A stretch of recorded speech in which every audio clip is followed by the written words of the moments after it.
Kabupaten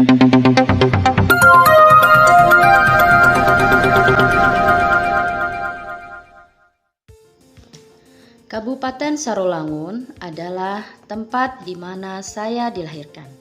Perkenalkan, nama saya Sri Dwi Astuti, mahasiswi PPG BID 2 UIN Sultan Taha Saifuddin Jambi. Di SMP Negeri 34 Sarolangunlah tempat saya mengajar dan belajar bersama anak-anak hebat generasi penerus bangsa.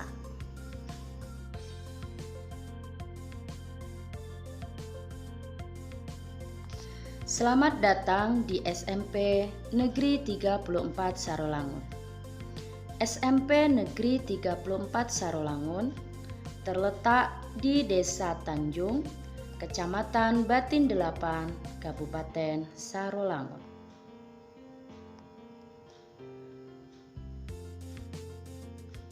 Sekolah kami terletak di kawasan pabrik kelapa sawit, yang secara otomatis murid-murid di sekolah kami adalah merupakan anak-anak dari karyawan pabrik yang berasal dari berbagai daerah, suku, serta budaya dan agama yang berbeda.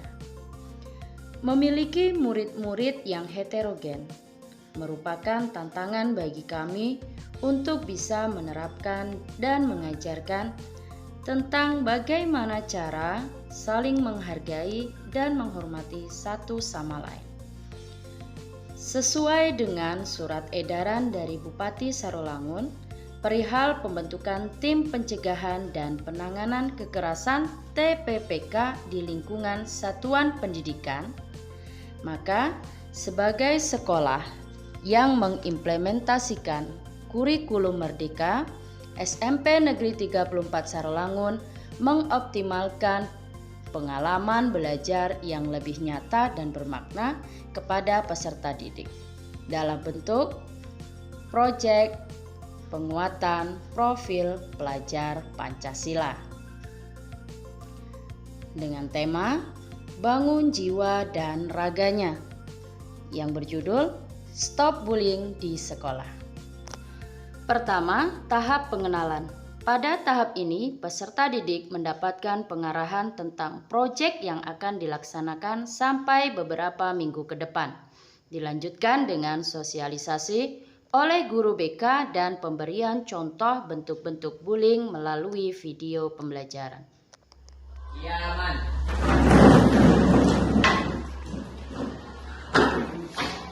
Takziman. Assalamualaikum warahmatullahi wabarakatuh. Waalaikumsalam warahmatullahi wabarakatuh. Jurusan. Coba mulai.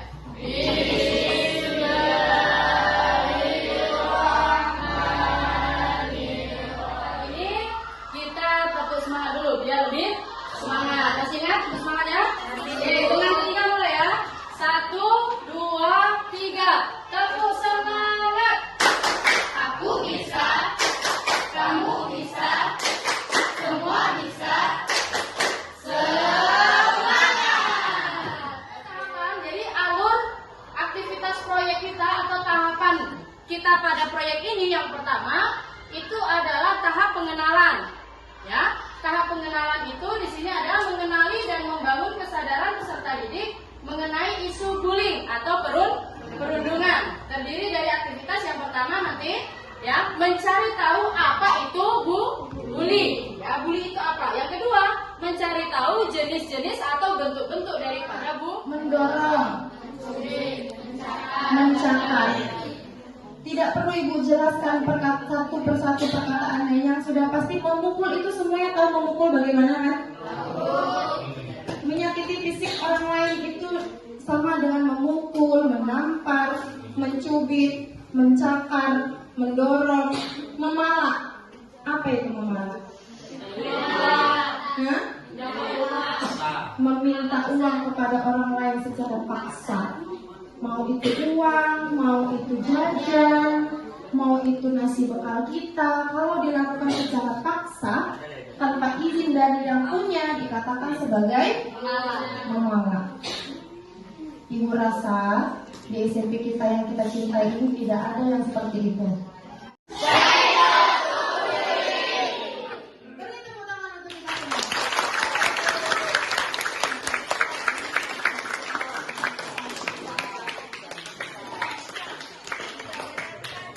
Sudah ya? Terima kasih atas perhatiannya. Terima kasih sudah memberikan waktunya. Tugas kamu lagi. Assalamualaikum warahmatullahi wabarakatuh. Ayo sekarang, lihat jangan lalu kamu kembali. Itu kamu masuk saya. Kalau sampai masuk tuh.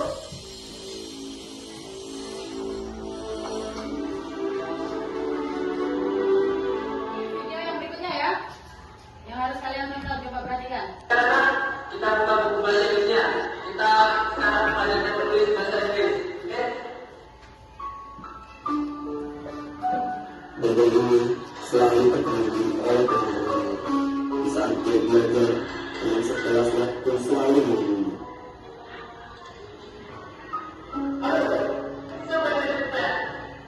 Oke, sekarang kalian duduk berdasarkan kelompok yang kemarin sudah Ibu bentuk, ya kan? Nanti akan ada LKPD yang harus kalian kerjakan secara berkelompok berdasarkan dengan video yang setelah kalian tonton.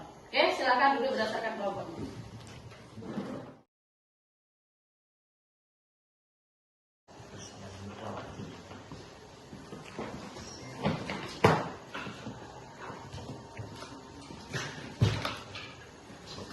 Ya, silakan kalian jawab pertanyaan yang ada di LKPD itu. Silakan kalian diskusikan. Nah, boleh kalian putar kembali videonya tadi. Boleh juga kalian buka lagi materi dari PPT yang kemarin ya tentang bentuk-bentuk bullying. Nah, silakan kerjakan.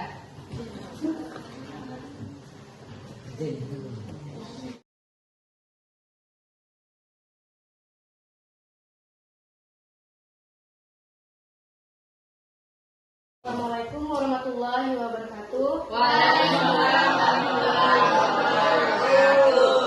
Saya dari kelompok 1 akan menyampaikan hasil diskusi kami mengenai video yang telah ditampilkan. Dari video yang kalian tonton, bentuk-bentuk bullying apa saja yang terdapat pada video tersebut? Video 1 terdapat cyberbullying, bullying verbal. Video 2, bullying fisik. 1, 2, 3. Di sini teman, di sana teman, di mana-mana kita berteman.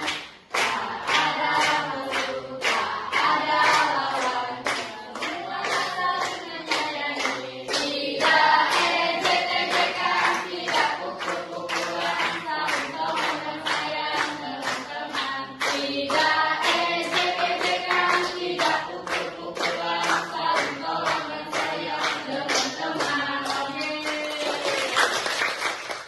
Kedua, tahap kontekstualisasi.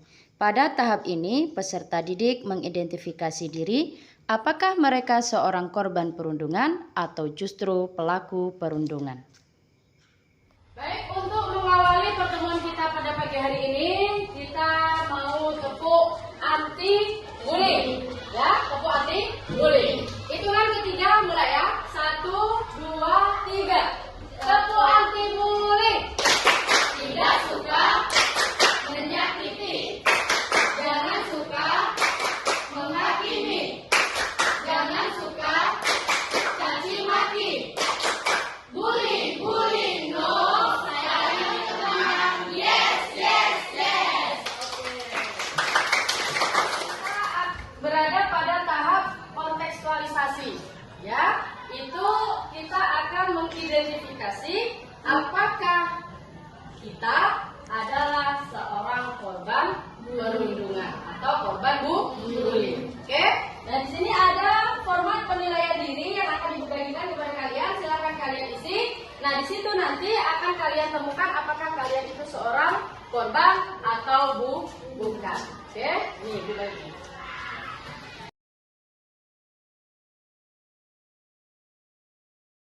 Sudah selesai semua? Sudah ya? Kalau sudah, Ibu coba Rehan, tolong bacakan hasil penilaian diri dari Rehan. Silakan. Hasil penilaian diri saya, apakah saya seorang korban perundung saya pernah dekat dengan seseorang secara virtual, kemudian dia membeberkan informasi personal saya. Orang lain menjadikan penampilan saya sebagai candaan. Saya merasa terasing di sekolah. Orang lain menyebarkan rumor atau informasi yang tidak benar tentang saya. Saya pernah merasa takut ketika mengakses. Jadi kesimpulannya, selama ini Rehan salah satu korban dari perundungan. Oke. Nah, apa keinginan Rehan untuk selanjutnya? Kalau Rehan itu sudah tahu kamu adalah seorang korban, apa yang ingin Rehan lakukan? Saya ingin bangkit dan merasa lebih kuat agar tidak menjadi korban perundungan. Oke, berarti Rehan pengen bangkit, pengen bisa lebih kuat lagi, biar tidak menjadi korban lagi, ya kan? Tidak menjadi korban perundungan lagi. Oke, Ibu bantu.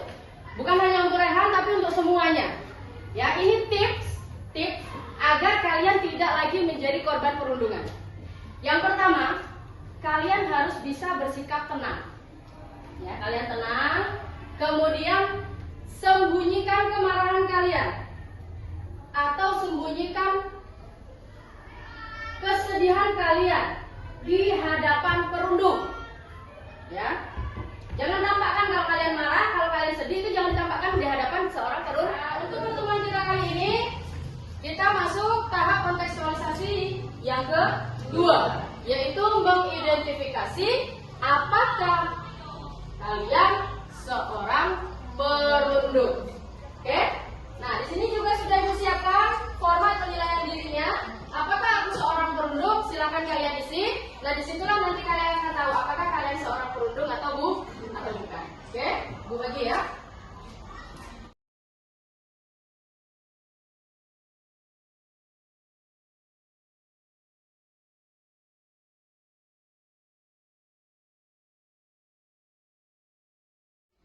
Bagaimana? Sudah selesai?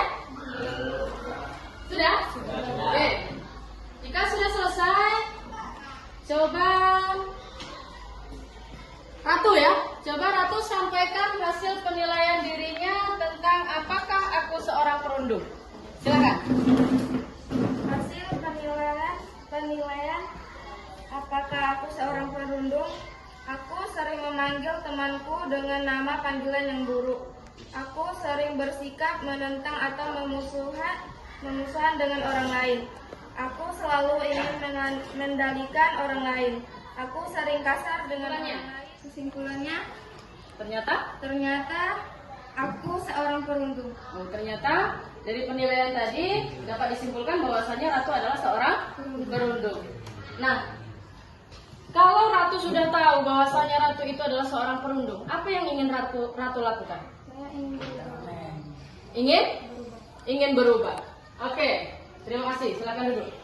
Nah, tadi sebagian contoh ya. Salah satu contoh kawan kalian itu merupakan salah seorang perundung. Ya, siapa tahu di antara kalian yang lainnya ada juga yang merupakan seorang perundung. Nah, tadi Ratu ingin berubah. Bagaimana cara berubah? Kalau sudah terlanjur kalian itu menjadi seorang perundung, itu apa yang akan kalian lakukan? Saya ingin berubah. Nah, bagaimana cara berubah itu? Yang pertama, info kasih tipsnya. Yang pertama, ya, kalian harus segera meminta maaf. Kepada siapa? Kepada korban, kepada orang yang telah kalian perundung, yang telah kalian bully. Baik secara langsung, maupun tidak langsung. Tidak langsung mungkin lewat telepon, ya kan? Atau mungkin lewat surat misalkan, atau alat komunikasi lainnya. Yang penting kalian berusaha untuk meminta maaf. Berikutnya, jika permintaan maaf kalian itu belum bisa diterima oleh korban, ya, kalian harus bisa bersikap sabar. Ketiga, tahap aksi. Pada tahap ini, peserta didik membuat karya berupa poster tentang bullying, menggunakan aplikasi Canva melalui bimbingan guru, dan mengkampanyekan kepada peserta didik lain.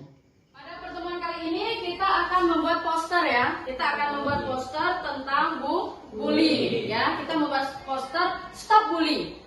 Nah ya, Stop Bully melalui aplikasi Canva. Silakan kalian buka HP-nya, itu kalian buka Google-nya boleh, Chrome juga boleh. Sudah lupa? Kemudian kalian tuliskan di situ carinya Canva. Tulis Canva tulisannya ya. Kemudian dikecilkan untuk ukuran.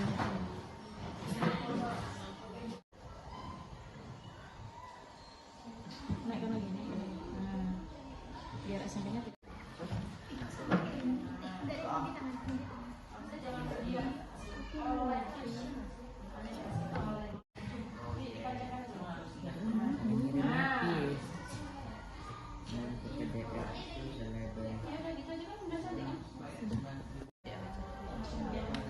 ini kan ya, lumayan PDF standar dulu.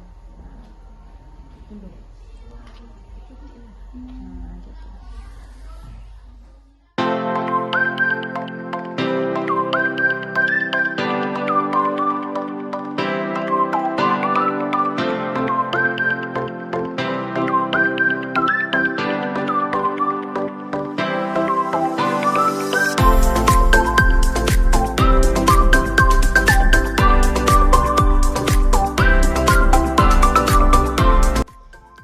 Keempat, tahap refleksi.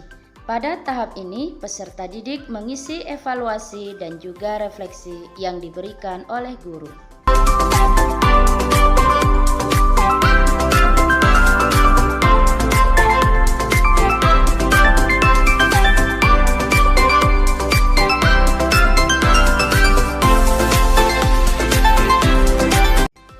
Kelima, tahap tindak lanjut. Pada tahap ini, hasil karya peserta didik ditempel di dinding kelas dan juga pada mading sekolah.